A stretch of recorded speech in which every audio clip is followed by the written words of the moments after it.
What's up, guys? Recently played this game, which I'm about to show you, and the ending was incredible. It came out of the Ponziani opening. Let me show you how we got here. And we're going to go through this game and talk through my thought process and then show you the really nice finish at the end.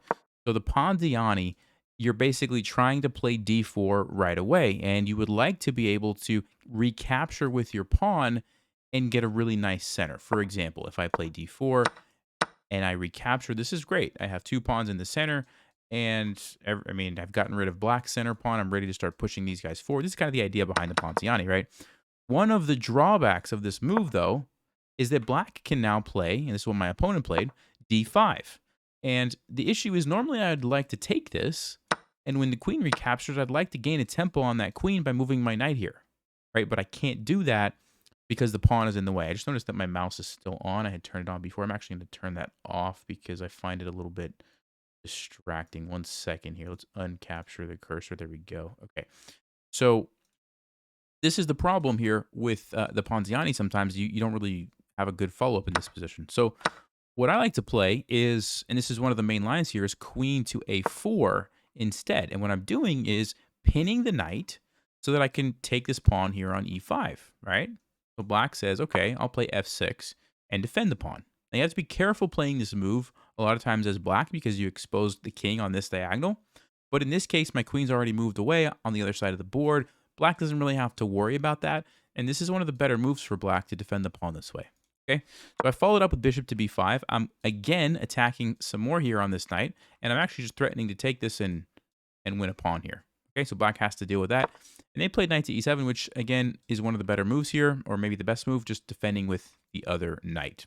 Okay, I decided to go ahead and take now, and then to play d4. What I'm trying to do here is, one of the risks here is if I don't play d4 now, let's just say I were to castle, I have to be careful that because of this queen here, if black, let's just say, plays e4, I might have a hard time playing d4. And if that's the case, then my bishop is stuck and my knight is stuck and can't really come out. And you end up with these awkward pieces over here that just kind of sit there. Okay, that's one of the risks when you play the Ponziani. So what I'm trying to do here is mitigate that or make that not really a problem for me by just making sure that I get that pawn out right away so that my pieces can develop freely. Okay, and a lot of times it starts to get pretty wild right around this part of the game. So bishop to d7. And I played c4, just going ahead and gaining space, maybe getting ready to play d5 next and just really push those pawns forward. But queen to e4 check is a good move by my opponent. Obviously, I can't castle because I'm in check, right? I don't really want to move my king and have my king be stuck there. So I blocked with the bishop. My plan after this was going to be to like attack the queen and then see what was going to happen here. I was thinking about actually just castling, maybe sacrificing a piece to get my rooks involved, but I wasn't exactly sure. Apparently, the best move according to Stockfish is to just take here. Wow. Oh, because you have the trade. Yeah, I didn't actually see that at the time. Maybe I would have saw it if my opponent captured here, but they didn't do that. They simply played a6. Now, a6, you see the blunder there. The reason it's a blunder is it doesn't do anything. It's essentially a wasted move because the rook is back there, so this pawn can't actually take my bishop. So I think my opponent kind of forgot about that and was thinking that they were actually forcing me to make a trade here, but really they aren't. And it kind of just gives me a free move. So I decided to use that move to gain a tempo here on the queen and get my last piece out. So I'm feeling pretty good now because I have all 4 pieces off the back. Okay, the queen went back here. And I played d5. And my reasoning was that after I played d5, how does black deal with the threat on the knight, but also the pin here? Well, they have to go back to b8, at least in my mind. That's what I was thinking. And I think that's what my opponent played. They did play that. But Stockfish, of course, says there was this queen takes g2 move. I was going to go here, and let's see, what does Stockfish say? Ah, bishop g4, yes, and I'm in trouble. And so this is the move that I missed in the game, but my opponent obviously missed it as well. So that's what they should have done. They didn't see that and kind of saw what I was thinking, and they went back here to b8. It does defend the bishop if I was going to make that trade. I decided to castle. I actually missed black's next move here. If you would like to pause, black has a pretty nice move here to take advantage of something in the position. Before I say anything, go ahead. What do you think black played next? If you had a chance to look at that, the move they played was c6. And what they're doing is, of course, the rook is still here, so this pawn can't move. But by playing c6, they're now attacking my bishop a different way. And notice carefully, my bishop is actually trapped. I can't move my bishop anywhere. And so I am going to lose my bishop to this pawn, which I did not see. So I said, okay, well, if I'm going to lose the piece, at least let me go ahead and trade this off and let me get my rook involved because black is still behind in the development. So even though I'm losing a piece here, I have a lot of pieces in the action. And I thought, okay, let me launch an attack. All right, so they took me, I took back. They played queen to g4. Interesting move. What they're trying to do is just trade queens because they want a piece, right? And now their king is in a little bit of danger because of the lack of development. So if they can trade queens, that seems like it makes a good amount of sense. So I played rook takes d7, and in my mind, I was thinking if they trade queens now, I'm going to throw in this in-between move with check. Then I'll take the queen, and I got 2 pieces for my rook. But Stockfish actually says it's still just good for black because I was already down a piece, and I'm still down some material, and now black's about to castle or move their king, and it's just not a good position. I didn't quite see that. Neither did my opponent, and they played queen takes d7. And then I played here rook to d1, nice little in-between move, attacking the queen before I get ready to recapture or push or do something over here. My opponent played queen to b7, and if you'd like to pause, what do you think I played here?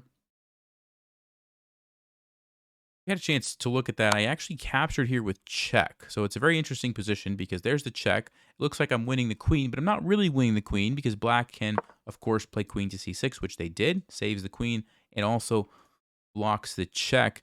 And this is the part of the game where it starts to get really, really interesting. White to play. There's only one good move here for white, and I did see this in a game. What do you think I played?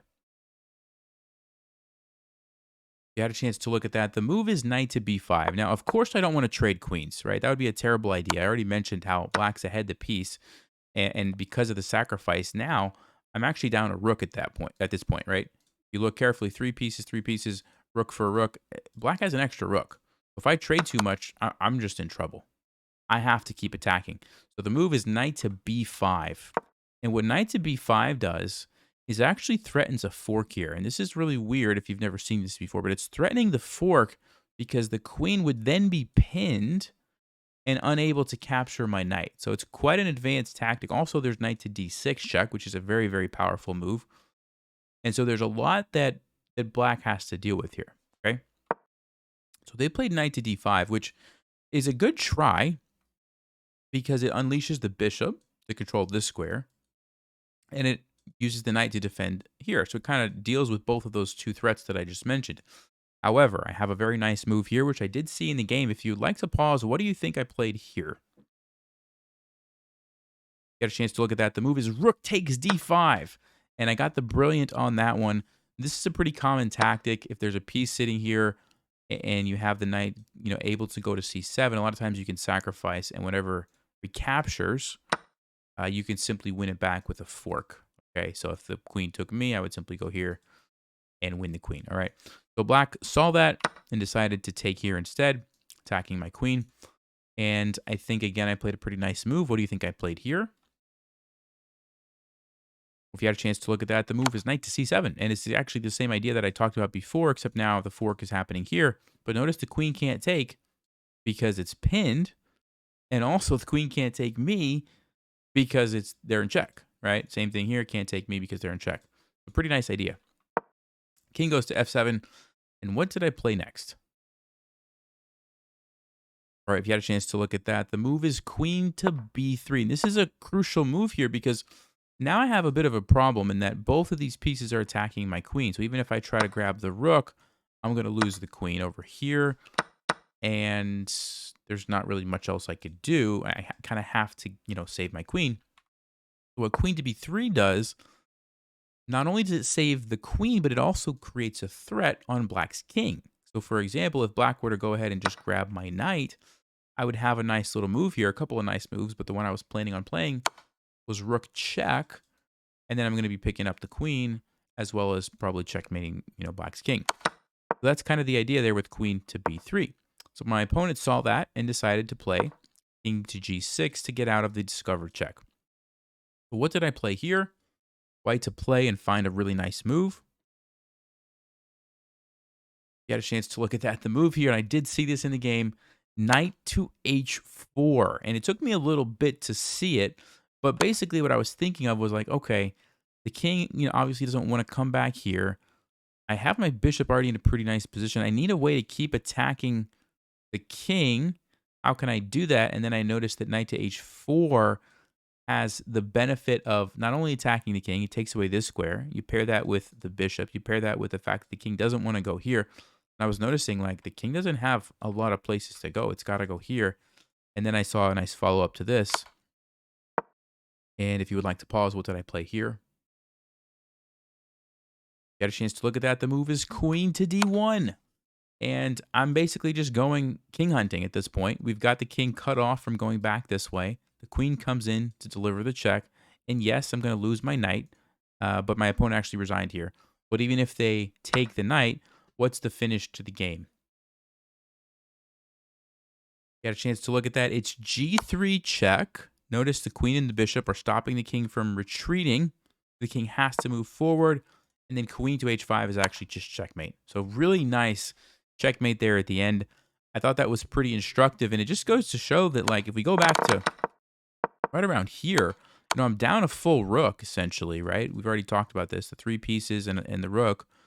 But the extra rook that black has is not doing anything. Even this bishop, it's not doing anything. So even though I'm down some material, it feels like I'm ahead because my pieces are active and able to do stuff and attack.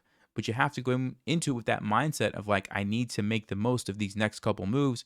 I need to apply the pressure like I was doing with knight to b5 and rook takes d5. You have to find these moves because if you just trade off some pieces, you're going to lose every time, right? Because you're down the material. So hopefully that was instructive to you guys. And really beautiful checkmate here at the end, I thought. And so I wanted to share that with you guys. Thank you, and I'll see you next time. Stay sharp, play smart, take care.